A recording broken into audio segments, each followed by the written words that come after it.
Salut, bienvenue pour une nouvelle vidéo et aujourd'hui je vais vous présenter un peu les différentes plumes que vous pouvez trouver sur nos stylos.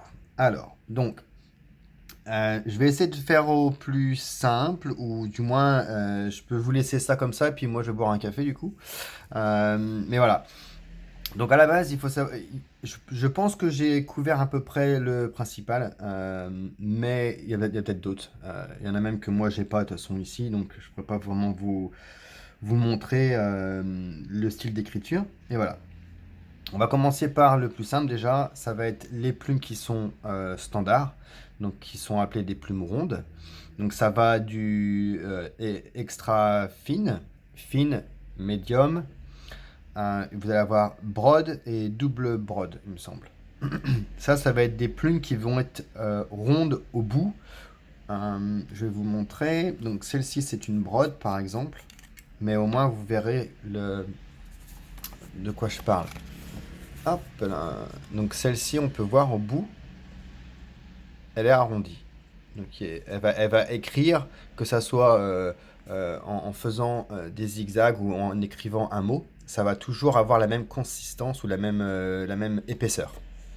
Donc après, la différence entre celle-ci et une fine, l'autre elle sera beaucoup plus fine que celle-ci. Voilà, là c'est juste la taille du trait en fait. Ensuite, je pars vite fait sur la musique, mais du coup, pour moi, musique, on va dire, j'en ai jamais utilisé, mais ça reste principalement, c'est très proche d'une italique et d'une stub. Donc, j'ai essayé de reproduire un peu le style des plumes. J'ai fait ça un peu vite, mais voilà, c'était plus simple de faire ça avant de commencer la vidéo, au moins on peut suivre quelque chose. Donc, là, ça va être le plan, le dessin de vue de haut, et ça, c'est sur le côté. Donc là, on voit bien qu'il y a un petit peu de matériel en dessous qui va faire petite bille, une bulle en dessous, hein.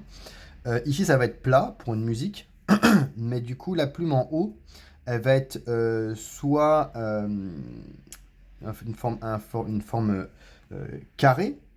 Euh, Tout dépend si c'est arrondi ou pas. Donc une italique et une stub, c'est ça la différence. L'italique va être elle va être vraiment droite, les angles vont être très prononcés. Que la stub, elle va être un peu plus arrondie.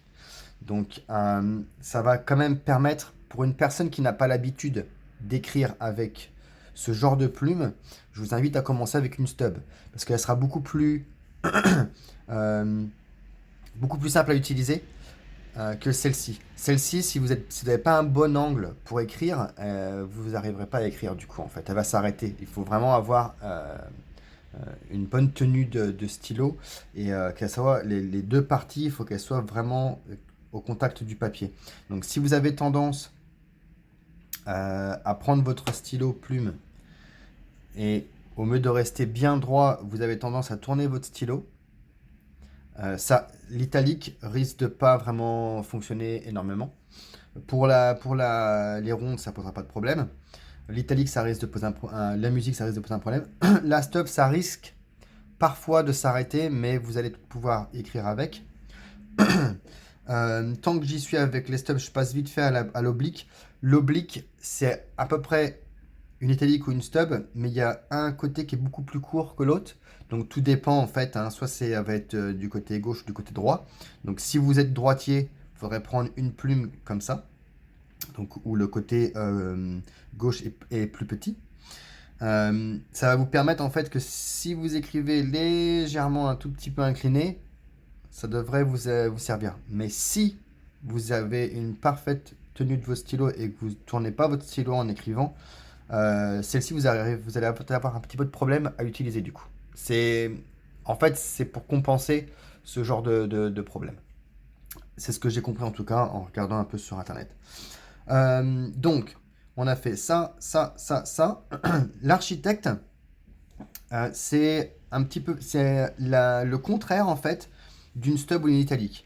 L'italique, la stub et éventuellement la plume musique, ils vont faire ce genre de style. Donc en fait, quand vous allez droit, italique et stub, pour vous montrer, ça va être droit. Donc si vous écrivez Comme ça va faire fin. Et si vous descendez, ça va faire beaucoup plus gros. Ça va être la stub ou l'italique. L'architecte, ça va être différent. Ça va être l'inverse. Quand vous allez descendre, ça va faire un gros trait.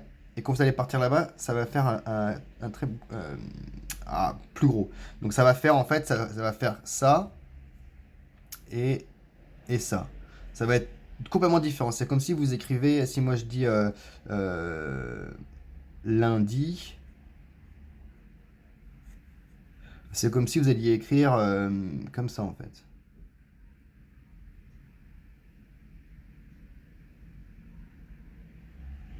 Peut-être. Peut-être. Je suis pas sûr à 100%, j'en ai jamais testé. Mais vu comment qu'elle est coupée, en fait, le côté plus gros va être, ça va être en partant sur l'autre côté. Donc là, quand vous descendez avec une stub, une italique, ça fait ça. Si vous descendez avec une architecte, ça sera comme ça. Bref. Si vous êtes intéressé par ce genre de plume, vous devrez sans doute voir avec une personne qui customise en fait les plumes. Et en ce moment sur Goulet Pen, vous avez la possibilité de faire ça avec le Pélican M600. Ils offrent donc vous achetez votre stylo plume et quelqu'un en fait va transformer votre plume pour avoir une architecte. Voilà. Qu'est-ce qu'il y a d'autre qui est intéressant? Donc les plumes FUD ou FUDées, c'est ceci. Donc on a l'impression qu'elles sont cassées, mais en fait elles sont pas. Et je pense que ça reproduit un tout petit peu le côté un peu architecte, mais je suis vraiment pas sûr. Mais sur le principe, en fait, le fait de pouvoir euh, faire quelque chose de fin en descendant et quelque chose de plus gros sur le côté, je pense qu'on s'approche du style là, mais je suis pas sûr à 100%. Et c'est plutôt sympa comme plume. Si vous voulez que je fasse une présentation un peu de ce stylo, n'hésitez pas à me le dire dans les commentaires. Voilà. Donc, et celle qui a l'air assez intéressante, c'est la Zoom. Et la plume Zoom, elle est faite par, je pense, par d'autres marques, mais je l'ai trouvée sur Sailor. Sailor, ils le font, vous pouvez voir sur le site, comment ça s'appelle? The Writing Desk. Ils en font vous pouvez avoir un stylo, un Sailor pour 100 livres et vous pouvez avoir éventuellement la plume Zoom.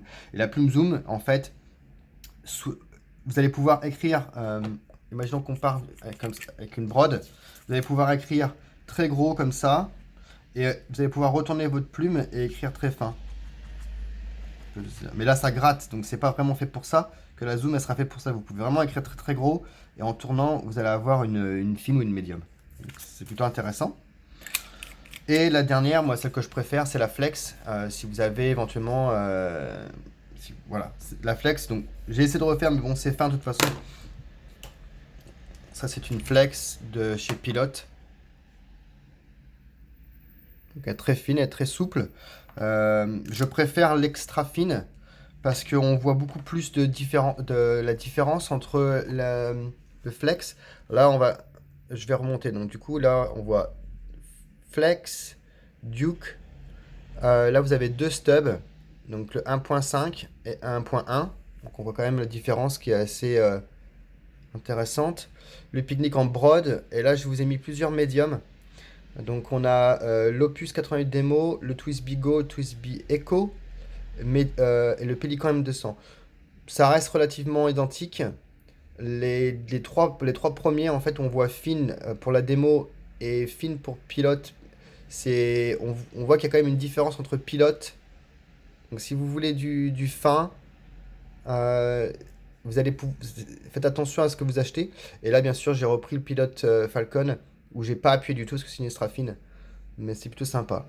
Et après, tout dépend, en fait, vous allez devoir essayer. Tout dépend la grandeur de votre écriture. Si vous écrivez très petit, je pense qu'une plume fine ou médium sera beaucoup plus intéressante pour vous, même une extra fine.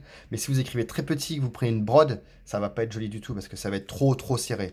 Donc tout dépend comment vous écrivez et tout dépend, je prends le contexte. Vous n'allez pas prendre une flex pour aller forcément au travail et une brode pour écrire tout petit. Voilà. Si vous avez des questions, mettez ça dans les commentaires, abonnez-vous et retrouvez-moi sur ma page Instagram.